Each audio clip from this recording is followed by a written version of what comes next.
Oh, this is Marty in Windsor. I'm continuing this tape and about mind control and about my kidnapping.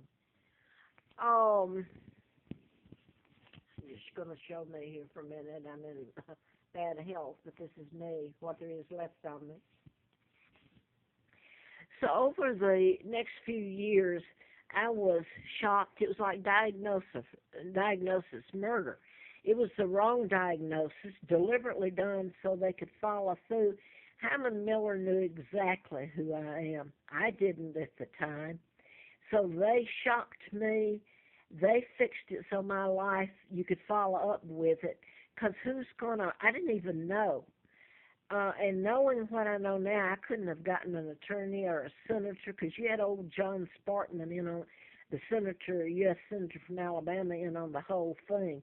You've got a hostage, and that's who I am, Victoria II, the legal heir to the British Crown.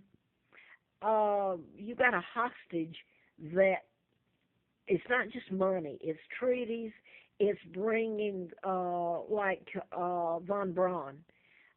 You're bringing people in. How in the heck do people think that NASA was started? I'm taken 40 miles from there in 41 and dropped off, and all this happens. Kennedy, um, Cape Canaveral was even renamed Kennedy Space Flight Center. So Kennedy and his mental health, he says here, he helped with my kidnapping they did. So he's shot November 22nd of 63 while they're shocking my brain in Huntsville, NASA.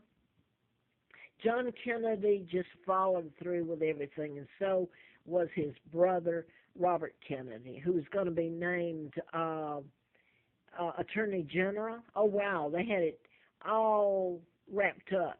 And people have given them medals. They can't get enough of it. This is the 50th anniversary. Why can't they tell the truth and give them a medal for what they've done to me? You must be proud of it. Would be a big feather in the cap, because that's what changed history, was the takedown of my father and kidnapping of me and taking over the British Empire. At least you gave it a good shot, America. I'm going to continue with that about using the mental health system.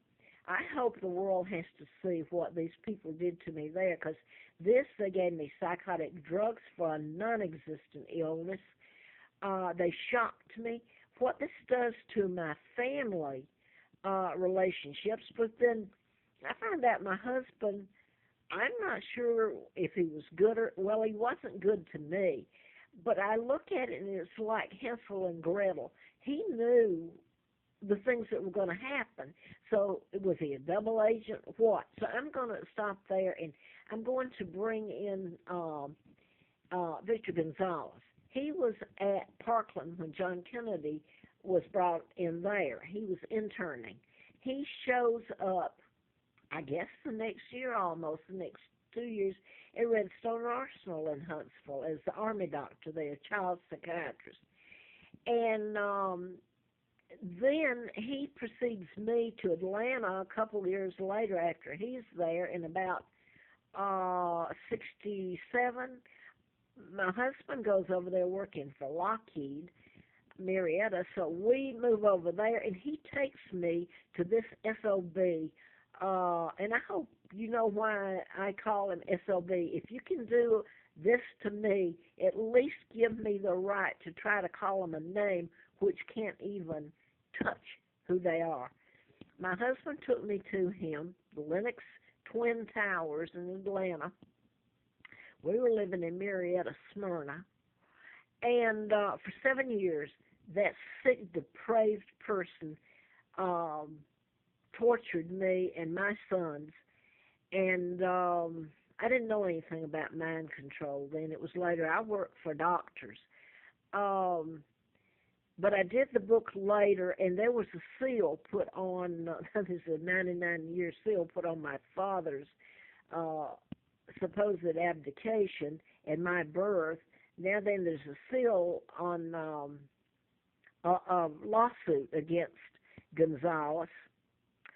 And so supposedly they'd put a gag order on it unless you know the truth and all of it. And you can't tell it if there's a gag order on it. Gag order on my father. And by the way, my divorce from John Childers, which was supposed to give me half of everything he had, um, there was an addendum to that divorce.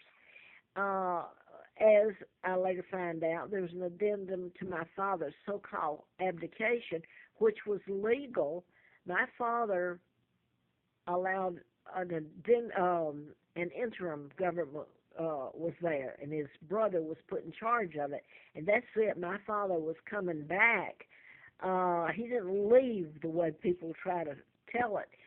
Um, my mother was Catholic, a commoner, they would have said then, and Irish. So it didn't sit well with um, the royal family, some of my relatives. But most of all, it was the New World Order. The whole thing was set up to frame my father and then bring me over here and frame me and my two sons and torture us to death and suck the life out of the British. So I'm back to Atlanta, and the whole thing was set up. Gonzalez, Victor, as in Victoria. So you get into names and patterns that fit into patterns. But in so the addendum, let me go back to that, it was symbolic in my divorce even.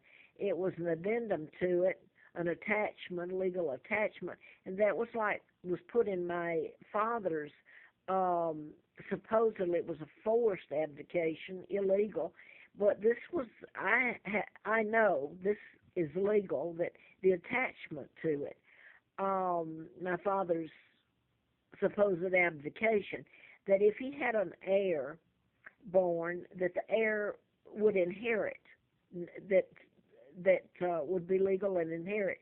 So I was born Victoria the Second in 39. So all this has taken place.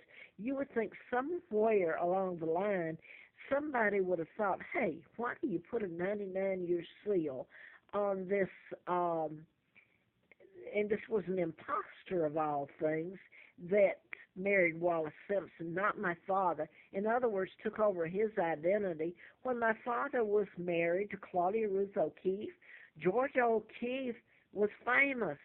You would think somebody would have put it together, and all these reporters, and by the way, I've told them over and over since I found that, crawl, begged, faxed when I didn't, or certified or hand carried it and nobody wanted to hear it. They already knew it. So where am I now? I'm back in Atlanta, and there is a gag order put on that, Gonzalez, and I wrote the book 77, 78. I worked for internist and cardiovascular, and by the way, the same thing went on there the 7 years, plus a lot more that I hope the world has to see, where I was shocked, and there were some things done to my sons that's so hideous. How in God's name did so many people get in on all this and know about it in plain sight? When I was doing the book, Larry Flint was shot in Lawrenceville. I was living at Moonraker Apartments in Marietta. Got a letter from the U.S. Attorney, the FBI, June the 23rd of 79, and June the 23rd is my father's, the day he was born. Then, I want to say this because it's very important. She played Joan of Arc, Jean Seberg. She was murdered, really. Look it up in Wikipedia or Google it. Law enforcement was in on her supposed suicide. You do this with mind control. You can program them to where it appears they have committed suicide when, just like the person's given a command to go out and kill someone or drive the car off in the river and drown, etc. So she was murdered, and they did everything in the book to this woman. April the 1st, it followed her death, April the 1st of 80, and it followed the letter from the U.S. Attorney. I was filled full of antifreeze, and it became a fiasco when I went in that state where I had brain damage. I was trying to get a tox screen to see what had been put into me to try to see if it could neutralize it. None of that was done. Everybody should see what happened to me during that period of time, and I'm taken across the state line illegally, where thank God I'm leaving out all that. I ended up working for the district attorney Fred Simpson and passed a background check. How's that? And then it became another fiasco there in Huntsville, all to cover up not the book, but to cover up who I am and the kidnapping and all connected with it. Because if the truth's told, it would not look good for the United States. I don't think the world, perhaps if they saw it, would agree with the Americans that, hey, it's a joke, but we can't tell it because it's an ugly joke. So you've got the shock and all that continued with the Gonzales for the 7 years. I write the book, and by the way, it involved like Patty Hearst, and then I find out that the Hearst and the Kennedys and this whole mess gets into such a mind-boggling thing. Who didn't want me dead? The truth is so ugly, and the results of telling the truth would be so devastating, they don't want it told.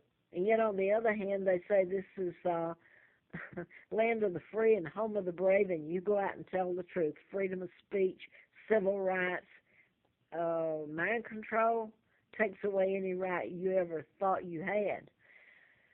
Uh, so the shock and all of it and other things happened the 7 years with Gonzales, so it just continued. So in other words, they built up a pretty good background if you did a check, because it would show up saying, hey, this woman's been treated for what? And she's been shocked, and she's been, hey, it's turned over to insurances, and they've paid it. Doctors wouldn't do this. They wouldn't lie. Guess again. And I guess I'm showing my chair here. But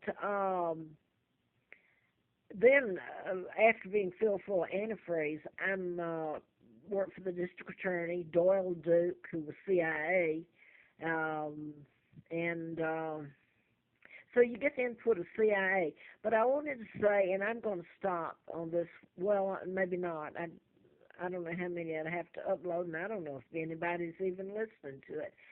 My husband was a part of, he ended up with my apartment illegally. He tried to help kill me with antifreeze.